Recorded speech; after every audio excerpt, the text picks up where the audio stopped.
Hello friends, welcome to SS exam. Friends, as you all know, अपने financial regulations part 1 volume 1 books के बारे में चर्चा कर रहे हैं, राइट। तो दोस्तों, प्रीवियस वीडियो के अंदर अपनों ने इसका चैप्टर 1 जो है उसका आधा हिस्सा, जो डेफिनेशन वाला हिस्सा है उसका आधा हिस्सा डिस्कस कर लिया था, राइट। तो उसके अंदर दोस्तों अपनों ने सबसे पहले इंट्रोडक्टरी पार्ट पढ़ा, ठीक है। तो उसके अंदर अपनों ने देखा थी कि ये तो जो फाइनेंशियल रेगुलेशंस जो हैं ये सेंट्रल गवर्नमेंट के क्या हैं, एग्जीक्यूटिव ऑर्डर्स हैं, राइट। और दोस्तों ये सभी डिपार्टमेंटल अथॉरिटीज़ को इनको मानना पड़ता है। उसके बाद दोस्तों अपनों ने कई प्रकार की डेफिनेशंस पढ़ी, जैसे अप्रोप्रिएशन पढ़ा, अप्रोप्रिएशन क्या होता है, राइट। चार्ज एक्सपेंडिचर के बारे में, कंपनसेंट्री अलाउंस के बारे में दोस्तों, और इसके अंदर क्या क्या होगा, सब्सिडी अलाउंस इंक्लूड अपने नहीं करते इसके अंदर, राइट। या आउटसाइड इंडिया आपको पैसेज करना हो सी या एयर से, वो इसके अंदर इंक्लूड नहीं किया जाता, right. Competent authority, competent financial authority, consolidated fund के बारे में देखा, डिसबर्सिंग ऑफिसर के बारे में पढ़ा, राइट। और दोस्तों इमोल्यूमेंट्स क्या होती है, फ़ीस क्या होती है, ऑनोरेरियम क्या होता है, राइट। तो ये सारी चीज़ें दोस्तों प्रीवियस वीडियो में अंदर अपनों ने पढ़ी। तो आज दोस्तों अपने फ्रेश एक्सपेंडिचर जो डेफिनेशन है इसके आगे शो ऑन करेंगे, और इसका दोस्तों चैप्टर 2 भी है, वो भी आज अपने स्टार्ट करेंगे, यस और नो। तो चलिए दोस्तों आज स्टार्ट करते हैं अपने फ्रेश एक्सपेंडिचर से। फ्रेश एक्सपेंडिचर दोस्तों क्या होता है, मैं आपको मान लो नाम बताऊँ इसका फ्रेश एक्सपेंडिचर, तो आपको ऐसा लगेगा कि यार फ्रेश एक्सपेंडिचर मतलब जो पहले नहीं हुआ, ठीक है। ऐसा एक्सपेंडिचर जो पहले नहीं हुआ, राइट, या जिस पे विचार नहीं किया गया, तो ऐसा कुछ फील मुझे आ रहा है फ्रेश एक्सपेंडिचर से, राइट। तो देखिए दोस्तों एग्जैक्ट डेफिनेशन क्या है इसकी, an expenditure which the budget cannot be held to cover.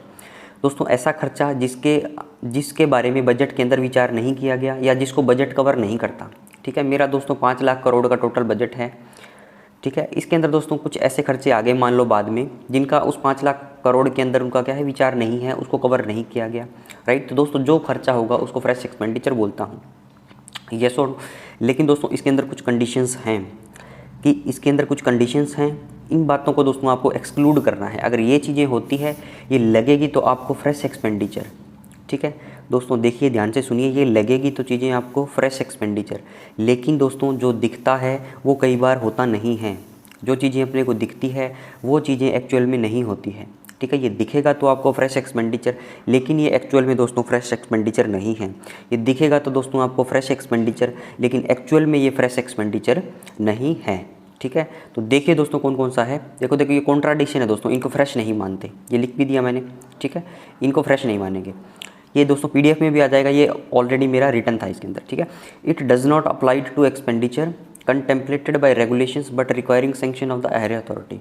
दोस्तों कई बार क्या होता है कि कोई भी खर्चा है मान लो, तो उसके ऊपर प्रॉपर रेगुलेशंस हैं अपने पास, ठीक है। लेकिन दोस्तों जब भी अपने को खर्च करना है तो हायर अथॉरिटी की सैंक्शन चाहिए अपने को, ठीक है। तो दोस्तों ये खर्चा आपको लगा ना कि यार रेगुलेशंस में तो इसका विचार किया गया है, लेकिन इसकी सैंक्शन चाहिए हायर अथॉरिटी की, तो ये क्या पता फ्रेश होगा, लेकिन दोस्तों ये नहीं होगा फ्रेश, ठीक है।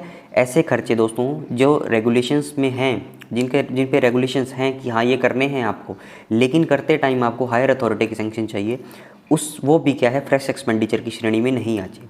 These are not included in the series of fresh expenditure, ठीक है। नेक्स्ट चलिए दोस्तों, ये 1 नंबर पॉइंट हो गया, ठीक है। ये अब दोस्तों 2 नंबर पॉइंट हो गया, on account of services performed which has to be met periodically. दोस्तों जो समय समय पर सेवाएं देनी हो, उन पे जो खर्चा हो, उसको भी दोस्तों फ्रेश एक्सपेंडिचर नहीं मानते। और दोस्तों ऐसा क्यों होता है कि जो समय समय पे पीरियोडिकली हमें सेवाएं देंगे तो उनको मैं फ्रेश एक्सपेंडिचर क्यों ना मानूं? क्योंकि दोस्तों जो पीरियोडिकली सेवाएं देनी होती है वो आप हर साल देते हो, ठीक है। तो उसका भले ही बजट में विचार नहीं किया हो, राइट, लेकिन दोस्तों उस पे ऊपर एक अपनी समझ, एक जो खर्चे की जो समझ है, जो भी डिपार्टमेंट उसको फाइनेंस करेगा, तो वो दोस्तों ऑलरेडी है उसके पास, ठीक है। तो on account of services perform which has to be met periodically, ठीक है। तो समय समय पर दोस्तों पीरियोडिकली रूप से जो सेवाएं परफॉर्म करनी है, तो उन पे जो खर्चे होंगे वो भी फ्रेश एक्सपेंडिचर में मेरे नहीं आएंगे, ठीक है। आगे चलिए दोस्तों, 2 एरियर्स ऑफ पे एंड अलाउंसेस। अब दोस्तों पे एंड अलाउंसेस पे जो खर्चे हैं इनके एरियर के, ठीक है, वो मेरे को फ्रेश लग रहा है, ठीक है। क्योंकि दोस्तों कई बार क्या होता है, मान लो बजट तो पहले पास हो गया, ठीक है, अब लेकिन दोस्तों बाद में क्या है, डीए बाद में आया है, ठीक है। मान लो डियरनेस अलाउंस है आपका, महंगाई भत्ता है, या और कोई भी अलाउंस जो है, या और कोई दोस्तों एरियर किसी भी प्रकार का बन रहा है, लेकिन वो उसका बजट में तो विचार नहीं पता होता पहले एरियर्स का, राइट। तो दोस्तों एरियर्स ऑफ पे एंड अलाउंसेज जो हैं वो फ्रेश लग रहा है, ठीक है। एरियर का बजट के अंदर विचार नहीं है, राइट। लेकिन दोस्तों एरियर जो है फ्रेश लग रहा है, लेकिन वो फ्रेश एक्सपेंडिचर नहीं है पे एंड अलाउंसेस का, राइट। क्योंकि दोस्तों भले ही बजट के अंदर विचार नहीं हो, लेकिन एरियर वगैरह ये तो हमें देने ही होते हैं, ये हमारे रूटीन लेक्चर के खर्चे होते हैं, ठीक है। अगला चलिए दोस्तों, to recurring payments which are recognised by regulations और have been specially sanctioned by the government. और दोस्तों जो रिकरिंग पेमेंट है, ठीक है, रिकरिंग पेमेंट मतलब जो बार बार होती है, ठीक है। नॉन रिकरिंग पेमेंट दोस्तों जो बार बार नहीं होती है। रिकरिंग पेमेंट और होती है दोस्तों नॉन रिकरिंग पेमेंट, राइट। तो जो बार बार होती है उसके ऊपर भी दोस्तों रेगुलेशंस हैं, ठीक है, या स्पेशली गवर्नमेंट ने सैंक्शन कर दी है, उसको भी क्या है फ्रेश एक्सपेंडिचर में काउंट नहीं करूँगा। दोस्तों एमसीक्यू पूछेगा तो ऐसे ही पूछेगा, ये 4 लाइनें दे देगा, राइट। तो इसके अंदर एक कोई और ऐड कर देगा जो बजट वाली बात होगी, ठीक है, तो अपने को उसको टिक करना है, यस और no. And which must be paid as they become due irrespective of the budget provision. और दोस्तों इनके बारे में बोल दिया कि जब भी वो ड्यू होंगे उनको क्या है पेमेंट करना होगा, ठीक है, भले ही बजट के अंदर उसका विचार किया गया हो या नहीं किया गया हो, उससे कोई फ़र्क नहीं पड़ता, ठीक है। आगे चलिए दोस्तों,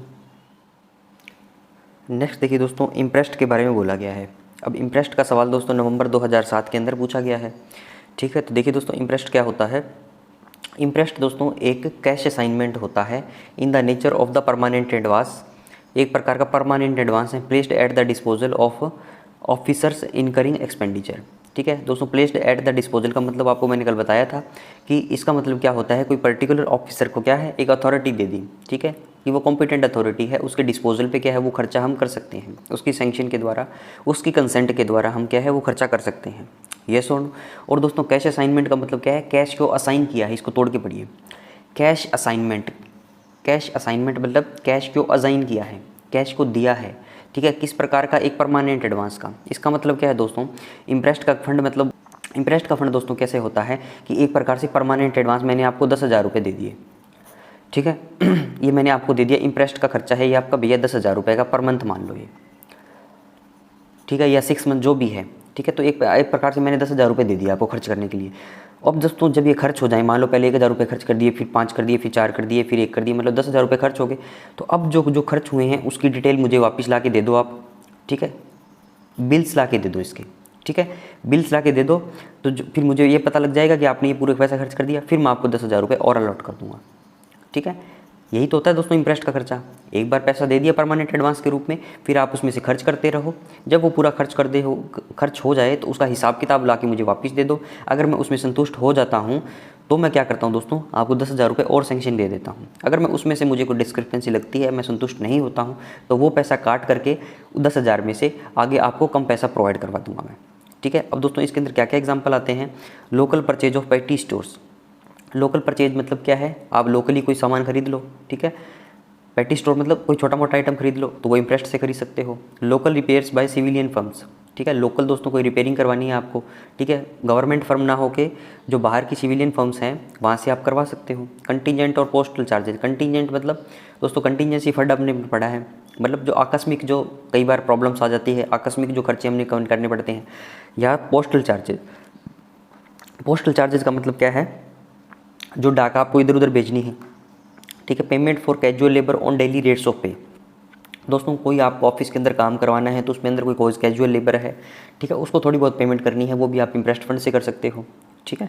लोकल स्टोर दोस्तों क्या होता है, इंप्रेस्ट समझ में आया दोस्तों आपको, एक प्रकार का परमानेंट एडवांस है ये, ठीक है। सवाल दोस्तों ऐसे पूछा जाता है एमसीक्यूज के अंदर, आपसे बोल देगा पर निम्नलिखित में से परमानेंट एडवांस नेचर का कैश असाइनमेंट कौन सा है, ठीक है, ऐसे बोल देगा। या नीचे सीधा इतना बोल देगा कि परमानेंट एडवांस किसको काउंट किया जाता है, नीचे कई ऑप्शन दे देगा, तो इसके अंदर आपको इंप्रेस्ट टिक करना है, ठीक है। अगला चलिए दोस्तों लोकल स्टोर के बारे में। आज आर्टिकल्स ऑफ इंडिजीनियस प्रोड्यूस और manufacture at distincts from imported stores. दोस्तों लोकल स्टोर का मतलब क्या है, लोकली मैन्युफैक्चर हुए होंगे। इंडिजीनियसली मतलब दोस्तों जो अपने इंडिया के अंदर लोकली प्रिपेयर हुए हैं, प्रोड्यूस हुए हैं, उनको बोला जाता है। और दोस्तों वो अलग हैं। डिस्टिंक्ट मतलब क्या होता है, अलग है। इससे इंपोर्टेड स्टोर से, जो बाहर से सामान मंगवाया गया है, उसको मैं लोकल स्टोर बोलता हूँ, राइट। आगे चलिए नेक्स्ट देखिए दोस्तों, रिकरिंग एक्सपेंडिचर के बारे में बात कर रही है, और ये नवंबर 2007 के अंदर ये डेफिनेशन पूछी गई है, ठीक है, प्रीवियस एसएससी के एग्जामिनेशन के अंदर। रिकरिंग एक्सपेंडिचर का मतलब दोस्तों क्या है, जो पीरियोडिकली क्या है, टाइम टू टाइम क्या है, रीअकर होते रहते हैं। रिकरिंग मतलब दोस्तों अकर का मतलब पता है आपको, अकर का मतलब है कोई काम होना, ठीक है। री अकर का मतलब है जो कोई काम को बार बार होना, ठीक है। Means expenditure which is incurred at periodical intervals, थोड़े थोड़े पीरियड के बाद, थोड़े थोड़े समय के बाद, पीरियोडिकल इंटरवल्स के बाद क्या है, रिकरिंग टाइप का एक्सपेंडिचर दोस्तों होता रहता है, ठीक है। अगला चलिए दोस्तों, नॉन रिकरिंग एक्सपेंडिचर। ये भी नवंबर 2007 के अंदर ये सवाल पूछा गया था। Means expenditure which does not री अकर पीरियोडिकली, जो दोस्तों बार बार नहीं होता, इसका जस्ट अपोजिट है, ठीक है। इसका जस्ट दोस्तों एंटोनिम है रिकरिंग, नॉन रिकरिंग। नॉन लगा के क्या होता है दोस्तों, चीज़ों को नेगेटिव बना सकते हैं, ठीक है। शब्द दोस्तों रिकरिंग पॉजिटिव है, नॉन रिकरिंग मतलब नॉन लगा के उसको एंटोनिम बना दिया उसका, ठीक है। ऑफिस कंटीजेंसी क्या हुआ दोस्तों, ऑफिस कंटीजेंसी मतलब ऑफिस के अंदर कुछ ज़रूरतें होती होगी हमारी, ठीक है, कुछ एक्सपेंडिचर हम करते होंगे, राइट। देखिए, comprise those charges which are incidental to the management of an office, right. दोस्तों जो किसी ऑफिस के मैनेजमेंट के द्वारा जो खर्चे होते हैं, टाइम टू टाइम किए जाते हैं, वो चार्जेस जो क्या हैं ऑफिस कंटीजेंसी के अंदर हम इंक्लूड करते हैं, ठीक है। As an office include the cost of postage, ठीक है। दोस्तों जो आपको डाक वगैरह का खर्चा है वो सारा आ गया इसके अंदर।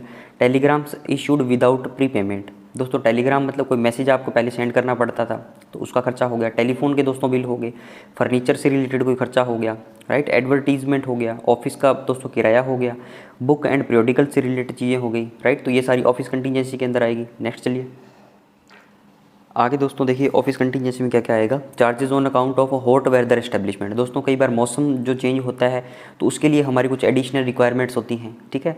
तो उसके लिए आ गया ये लिवरीज टू ऑफिस पियंस, ठीक है। लिवरीज होता है दोस्तों वर्दी, ऑफिस के जो पियंस हैं उनकी जो वर्दी है, उनकी जो ड्रेस है, उससे रिलेटेड कुछ खर्चे हो सकते हैं। रिपेयर ऑफ फर्नीचर करवा सकते हो, अदर सिमिलर पेटी चार्जेस, कुछ छोटे मोटे और चार्जेस जो है वो मेरे दोस्तों ऑफिस कंटीजेंसी के अंदर आएंगे, राइट।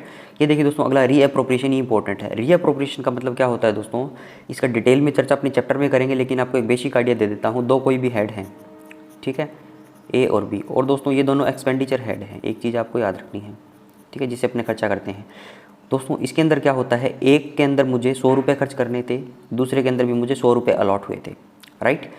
और दोस्तों क्या होता है, जब मैं खर्चा करता हूँ तो इस पर मेरे 90 रुपये खर्च हो जाते हैं। इस पर मुझे ये अनुमान लगता है कि यार इस पर 10 रुपये खर्च, 110 रुपये खर्च होंगे, ठीक है।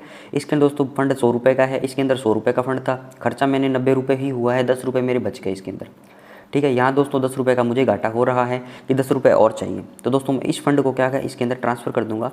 इसी को बोलता हूँ रीअप्रोप्रिएशन करना। मुझे इसकी डेफिनेशन दोस्तों ये होती है, the saving of one fund can be utilized for the excess expenditure of the other head, ठीक है। The saving in one head can be utilized for the excess expenditure of the other head, right. It can only be applied on the expenditure type of heads, right. Reappropriation मतलब एक head से दूसरे head में पैसा transfer करना, transfer of funds from one unit of appropriation to another such unit, ठीक है। अब दोस्तों एप्रोप्रिएशन से तो कंफ्यूज नहीं हो रहे हो ना आप। एप्रोप्रिएशन का मतलब दोस्तों कुछ नहीं है, बहुत सिंपल सा है। एप्रोप्रिएशन का मतलब है एप्रोप्रिएट करना फंड को, किसी भी मद पे पैसा खर्च करने के लिए उसको जब बजट से निकाला जाता है, जब कंसोलिडेटेड फंड ऑफ इंडिया से निकाला जाता है तो उसको एप्रोप्रिएशन बोला जाता है, ठीक है।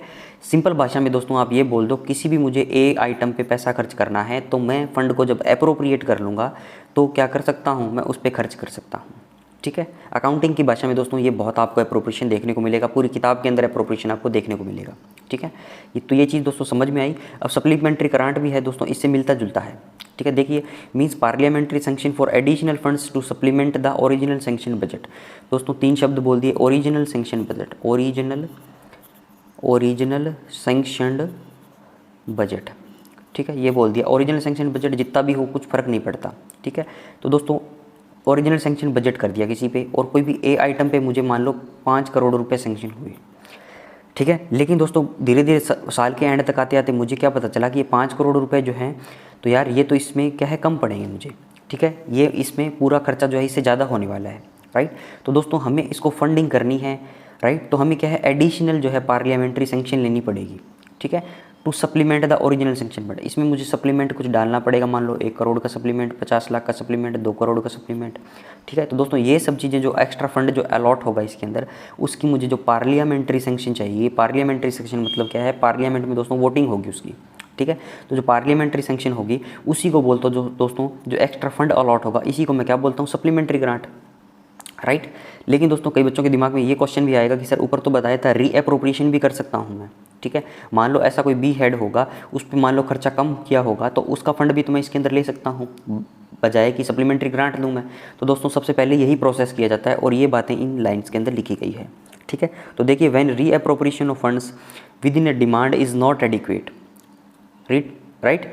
कोई भी एक डिमांड के अंदर दोस्तों रीअप्रोप्रिएशन जो है वो एडिक्वेट नहीं है। खर्चा दोस्तों 1 करोड़ का चाहिए था, रीअप्रोप्रिएट करते भी अपने तो 1 लाख 2 लाख होता, या रीअप्रोप्रिएशन आप कर ही नहीं सकते थे क्योंकि दूसरे हेड के अंदर सेविंग नहीं थी, ठीक है। इज़ नॉट एडिक्वेट का मतलब है, एडिक्वेट मतलब होता है पर्याप्त, ठीक है। When reappropriation of funds within a demand is not adequate to finance the additional amount required under certain heads of expenditure, मतलब जो अमाउंट हमें रिक्वायरमेंट थी वो क्या है, रीअप्रोप्रिएशन के द्वारा उसकी सेटिस्फेक्शन नहीं हो रही है, इसलिए हमें सप्लीमेंट्री ग्रांट जो है प्लेस करनी पड़ेगी पार्लियामेंट में, राइट। और दोस्तों जब पार्लियामेंट सप्लीमेंट्री ग्रांट को पास कर देगी then the work will be resumed, right. समझ में आई दोस्तों बातें रीअप्रोप्रिएशन और सप्लीमेंट्री ग्रांट से रिलेटेड।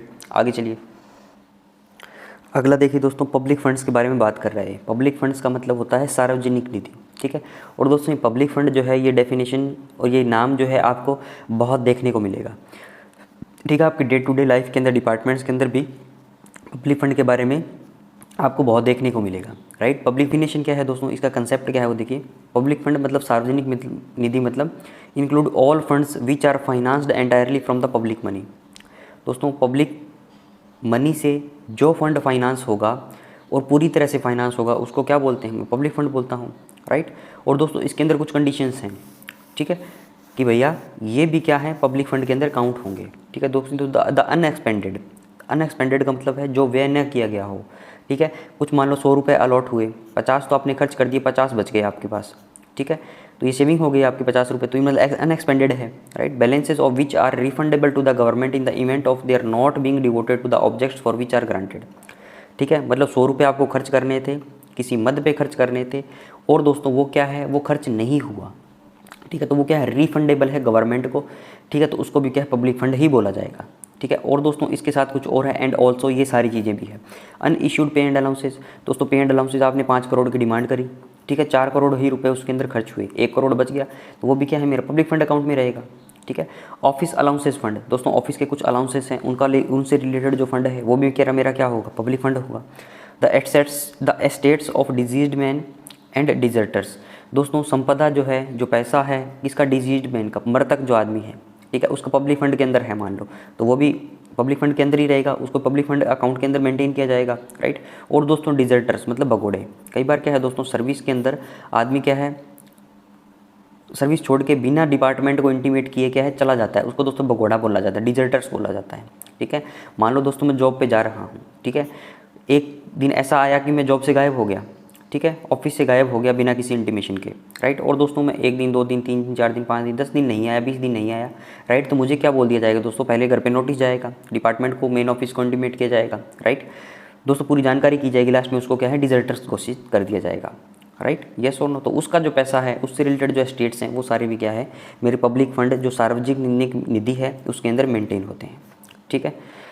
और दोस्तों देखिए आगे इसके अंदर क्या बोला गया, the general position is that when A fund does not fulfil the above conditions, अगर दोस्तों कोई फंड जो है ये सारी कंडीशंस फुलफिल नहीं कर देता, it is to be classified as the regimental fund, non public fund, ठीक है। रेजिमेंटल फंड्स की बात दोस्तों बात कर रहा है, पब्लिक फंड और रेजिमेंटल फंड 2 प्रकार के फंड है, पब्लिक फंड और रेजिमेंटल फंड, ठीक है। अगर दोस्तों ये सारी कंडीशन कोई फंड फॉलो कर रहा है तो वो पब्लिक फंड हुआ, और ये सारी कंडीशन फॉलो नहीं करता तो वो रेजिमेंटल फंड है, मतलब किसी भी रेजिमेंट, किसी भी आर्मी यूनिट्स का वो फंड है, राइट।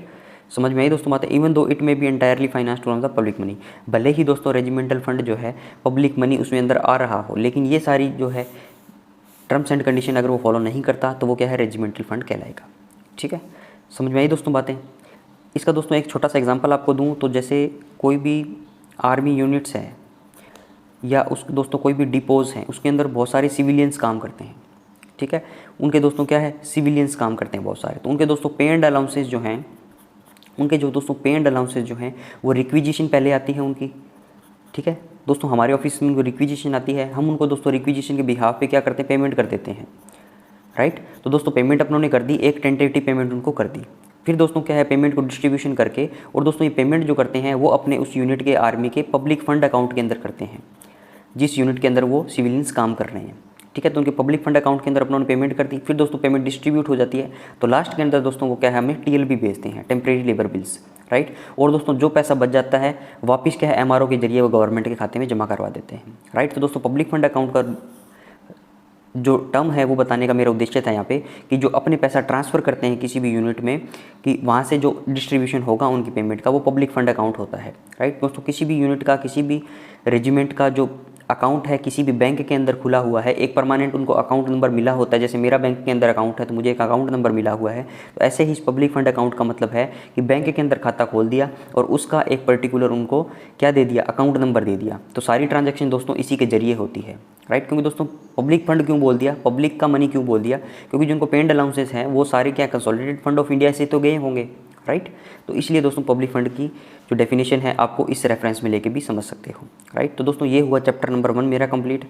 अब मैं स्टार्ट करता हूँ चैप्टर नंबर 2। नेक्स्ट देखिए दोस्तों, चैप्टर नंबर 2 के बारे में बात करता हूँ। जनरल प्रिंसिपल्स दिए गए हैं, ठीक है। जनरल प्रिंसिपल्स मतलब साधारण जो नियम है जो फॉलो करने हैं फाइनेंशियल रेगुलेशंस के अंदर कौन कौन से हैं। पहला देखिए दोस्तों, essential conditions governing expenditure from public funds, right. क्या क्या कंडीशंस हैं जिसके बिहाफ पे आप एक्सपेंडिचर कर सकते हो पब्लिक फंड से। अब दोस्तों पब्लिक फंड अभी पढ़ा था डेफिनेशन के अंदर, ठीक है, जो पब्लिक का मनी है, राइट, जो पैसा अलॉट हुआ है बजट के द्वारा, राइट। तो दोस्तों उस पैसे को अगर खर्च करना है तो उसके लिए कुछ आपको शर्तें हैं, ठीक है, कुछ आपको शर्तें फॉलो करनी पड़ेगी, कुछ कंडीशंस फॉलो करनी पड़ेगी, राइट। तो देखिए दोस्तों 5 नंबर पैरा में क्या दिया गया है, एज ए जनरल रूल, कोई भी एक साधारण रूल के द्वारा, नो अथॉरिटी में इनकर एनी एक्सपेंडिचर और enter into any liability involving expenditure from public funds. कोई भी अथॉरिटी दोस्तों जो खर्चा कर रही है, जो एक्सपेंडिचर कर रही है, या दोस्तों इस लाइबिलिटी के अंदर आ रही है कि जिसके अंदर खर्चा इन्वॉल्व है, इससे पब्लिक फंड से, ठीक है। तो नो अथॉरिटी मतलब कोई भी ऐसी अथॉरिटी अगर ये कर रही है, राइट, वो तब तक नहीं कर सकती until the expenditure has been sanctioned by general और special orders of the government of India. तो दोस्तों वो एक्सपेंडिचर तब तक नहीं हो सकता जब तक उनके पास प्रॉपर सैंक्शन नहीं है, ठीक है।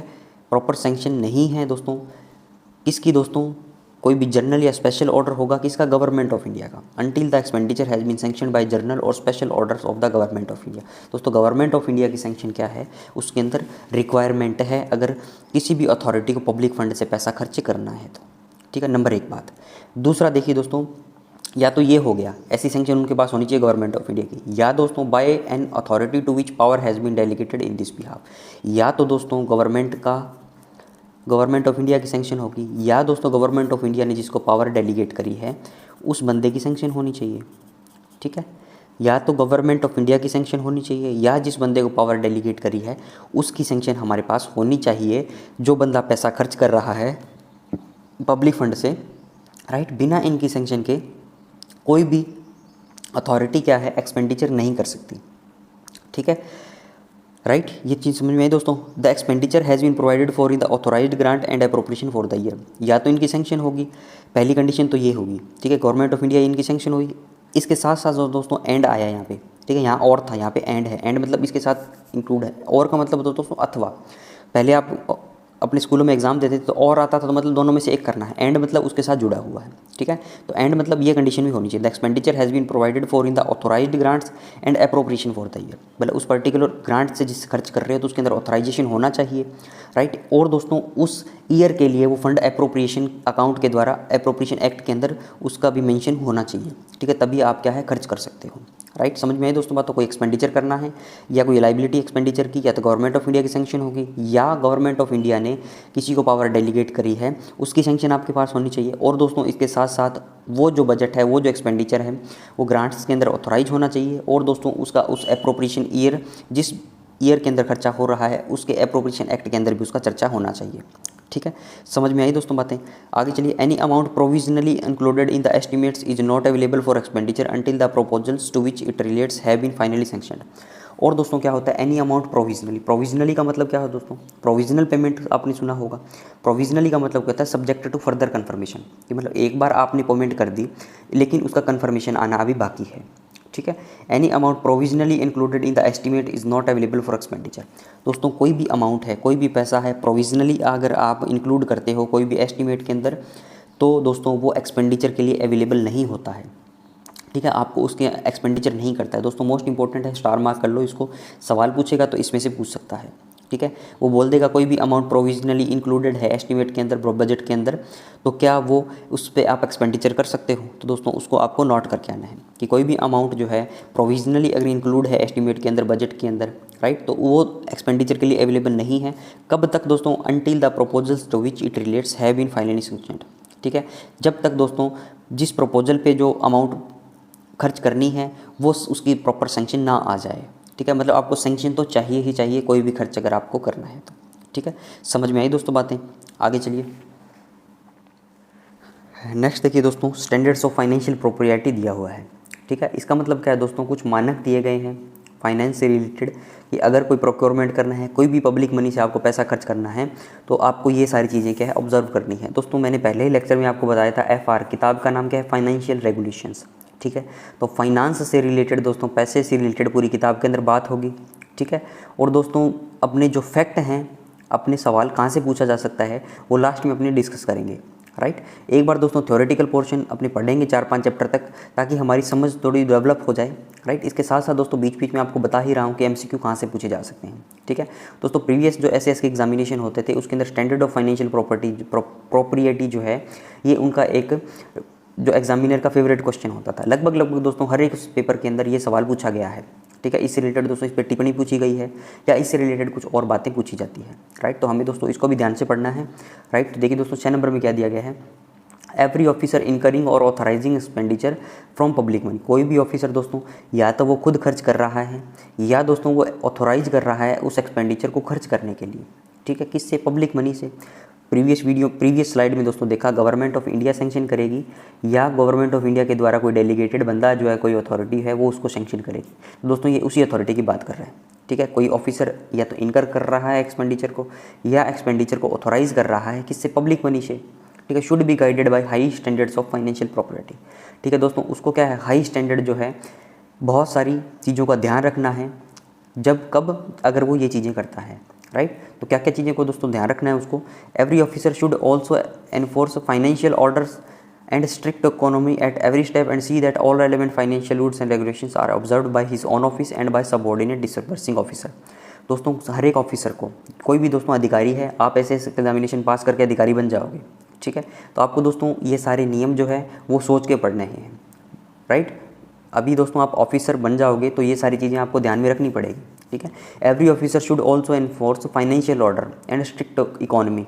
फाइनेंशियल ऑर्डर का मतलब क्या है दोस्तों? पैसे से रिलेटेड जो ऑर्डर आए हैं, ठीक है, गवर्नमेंट ऑफ इंडिया को टाइम टू टाइम। और दोस्तों स्ट्रिक्ट इकोनॉमी मतलब अपव्यय आपको नहीं बनना है, मितव्ययता से क्या है? पैसा खर्च करना है सभी स्टेप्स पे। और दोस्तों आपको क्या क्या ध्यान रखना है? All relevant financial rules and regulations are observed, कि सारे फाइनेंशियल रूल और रेगुलेशन जो हैं आपके सबऑर्डिनेट ऑफिसर्स जो हैं, आपका सबऑर्डिनेट ऑफिसर जो हैं, डिस्पर्सिंग ऑफिसर जो हैं, सभी ने क्या है फॉलो किए हैं या नहीं किए हुए, ये चीज़ें भी आपको देखनी है, राइट। तो समझ में आई दोस्तों बातें?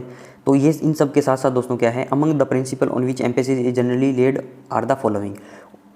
तो कुछ प्रिंसिपल जो है पॉइंट के हिसाब से अपने को दिए गए हैं। तो देखिए दोस्तों क्या है, every officer is expected to exercise the same vigilance in respect of expenditure incurred from public money as a person of ordinary prudence would exercise in respect of expenditure of his own money. दोस्तों एक सामान्य बुद्धि का आदमी जिस समझ से, जिस विवेक से अपना पैसा खर्च करना है, वैसे ही दोस्तों हर एक ऑफिसर को पब्लिक मनी से जो भी एक्सपेंडिचर होगा, पब्लिक मनी से जो भी एक्सपेंडिचर ऑथोराइज करोगे, इनकर करोगे, वैसी समझ क्या है आपको उसमें रखनी है। पब्लिक मनी का पैसा दोस्तों, गवर्नमेंट का पैसा, टैक्स पेयर्स का पैसा आपको अपना समझ के खर्च करना है, राइट, ताकि आप कम से कम पैसे में बेस्ट से बेस्ट सामान ले सको, बेस्ट से बेस्ट डील आप कर सको, राइट। स्ट्रिक्ट इकोनॉमी का मतलब यही होता है दोस्तों कि आप उसको अच्छे से खर्च करो, राइट। आगे चलिए, आगे देखिए दोस्तों, the expenditure should not be prima facie more than the occasion demands. अब दोस्तों इसका मतलब क्या है? प्राइमा फेसी का मतलब क्या? प्रथम दृष्टया। दोस्तों प्रथम दृष्टया आप किसी भी आइटम को देख के उसके जो डिमांड है, उस ओकेजन की डिमांड है, उससे ज़्यादा खर्च नहीं कर सकते, ठीक है। दोस्तों मैं किसी दुकान पे गया, मान लो कोई 100 रुपये की चीज़ मैंने देखी आप उसे, ठीक है, राइट। तो दोस्तों मैंने 100 रुपये की चीज़ मेरे को दुकानदार ने बता दी, ठीक है, लेकिन दोस्तों मुझे ऐसा लगता है कि वो चीज़ जो है 90 रुपये में भी आ सकती है, ठीक है, या दोस्तों 150 रुपये की बताई वो 100 रुपये में भी आ सकती है, ठीक है। तो आप दोस्तों प्राइमा फेसी देख के इसको यही बोला the expenditure should not be prima facie more than the occasion demands, कि मतलब आप प्राइमा फेसी उसको प्रथम दृष्टया देख के जितनी ओकेजन की डिमांड है, जितना उस पर खर्च करना है उससे डिसाइड ना करिए, ठीक है। उससे ज़्यादा दोस्तों नहीं देना आपको। आपको लगता है दोस्तों 150 रुपये की चीज़ है, वो 150 मांग रहा है, तो आपको वहाँ से परचेज नहीं करनी है आपको दोस्तों, और उसको क्या है मार्केट सर्वे करना है आपको, ठीक है। 500 रुपये बोल दिए दोस्तों, आपको लगता है कि यार ओकेजन की डिमांड 500 की नहीं है, ये 400 में भी हो सकता है, then you have to go for 400, right. तो इसका मतलब ये हुआ। तीसरा देखिए, no authority should exercise its powers of sanctioning expenditure to pass an order which will be directly और indirectly to its own advantage. दोस्तों कोई भी अथॉरिटी क्या है, पावर्स को एक्सरसाइज नहीं कर सकती या सैंक्शन नहीं दे सकती कोई भी एक्सपेंडिचर को, कोई ऑर्डर नहीं दे सकती अगर वो उसको डायरेक्टली या इनडायरेक्टली रूप से उसको बेनिफिट कर रहा है, ठीक है, राइट। अगला चाहिए दोस्तों, expenditure from public money should not be incurred for the benefit of a particular person और सेक्शन ऑफ द पीपल। यहाँ बोल दिया कि खुद के एडवांटेज के लिए, यहाँ बोल दिया दोस्तों कोई पर्टिकुलर पर्सन या कोई सेक्शन ऑफ द पीपल है उनको तो बेनिफिट नहीं हो रहा, ठीक है। तो आपको दोस्तों ऐसा एक्सपेंडिचर भी पब्लिक मनी से सैंक्शन नहीं करना है, ठीक है। और दोस्तों कोई भी पर्सन या कोई सेक्शन ऑफ पीपल को फ़ायदा हो रहा हो तो आप एक्सपेंडिचर कर सकते हो, अनलेस 2 कंडीशन में, ठीक है। इन कंडीशन में, a claim for the amount could be enforced in the court of law. दोस्तों अगर कोई क्लेम था कितनी भी अमाउंट का, वो कोर्ट ने लॉ के द्वारा क्या है उसको लागू कर दिया, ठीक है। तो किसी पर्टिकुलर पर्सन को क्या जाएगा दोस्तों, उसका बेनिफिट जाएगा, उसके अंदर ये लाइन लागू नहीं होगी, ठीक है। कोई भी दोस्तों पर्सन था, उसने क्या कर दिया, उस पर कोर्ट का ऑर्डर आ गया कि हाँ भैया इस फलां पर्सन को इतनी अमाउंट दे दो आप, ठीक है, इतनी अमाउंट सेंक्शन कर दो, राइट। तो बेनिफिट एक पर्सन को हो रहा है, इसके तो कॉन्ट्राडिक्शन बात है, लेकिन दोस्तों कोर्ट ने ऑर्डर दिया है तो आप ये चीज़ कर सकते हो, ठीक है। तो वो स्टैंडर्ड ऑफ फाइनेंशियल प्रॉपर्टी का उल्लंघन नहीं होगा, right. The expenditure is in pursuance of a recognised policy of a custom. और दोस्तों जो पहले से चला आ रहा है, कोई पॉलिसी है, कोई कस्टम है, तो उसके द्वारा अगर कोई सेक्शन ऑफ पीपल को बेनिफिट हो रहा है तो वो भी क्या है, स्टैंडर्ड ऑफ फाइनेंशियल प्रॉपर्टी का उल्लंघन नहीं है, ठीक है। वो चीज़ भी आप कर सकते हो, राइट।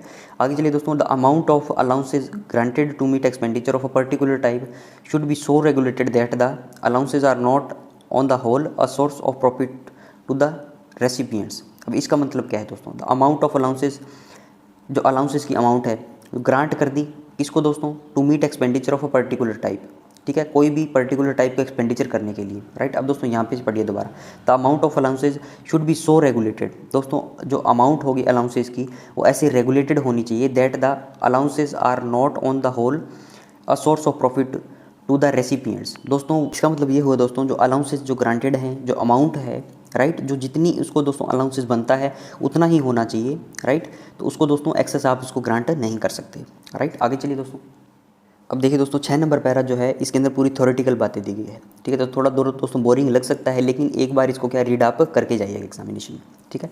अगला दोस्तों 6 number, the responsibility and accountability of every authority delegated with financial power to procure any item और service on government account is total and individual. दोस्तों जो रिस्पॉन्सिबिलिटी, जो अकाउंटेबिलिटी किसी भी अथॉरिटी को डेलीगेटेड है फाइनेंशियल पावर के द्वारा किसी भी आइटम को प्रोक्योर करने के लिए, किसी भी सर्विस को देने के लिए, राइट दोस्तों, वो टोटल व इंडिविजुअल है, मतलब उसको पूरा रिस्पॉन्सिबिलिटी के साथ, पूरी अकाउंटेबिलिटी के साथ उनका क्या है वो काम करना है, right. Government expect that the authority concern will have the public interest upper most in its mind. और दोस्तों जो भी खर्चा कर रही है अथॉरिटी, उसको क्या है पब्लिक इंटरेस्ट को क्या है अपर मोस्ट अपने दिमाग के अंदर अपर मोस्ट उसको रखना है कि कितना ज़्यादा से ज़्यादा हम बेनिफिट कर सकते हैं पब्लिक का, ठीक है, while making a procurement decision.